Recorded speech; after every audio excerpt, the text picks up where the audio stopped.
Just a little word of warning, before you actually remove the lid off it, make sure you remember the position of where the 6 is to where the all is, because I ended up taking it off and then I couldn't figure out where that position was to put it back into the slot, because there's nothing informing you or letting you know how to do it. So like, luckily I saw something else on an image where it gave me where I could see the 2 here and 3 there like that, and your 6 there. So once you took it off, you knew if you had your 3 and your 2 at these sides, your 6 had got to go into that position in the square.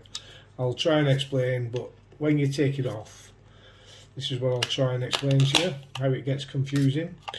Is, say we mull this around now, and mull the cube around, and we put it back and we think, oh yeah, I put the lid back on. You don't know which position now, which way it's going to go. Is it going to go in that way, snap into place? Is it going to snap into that place?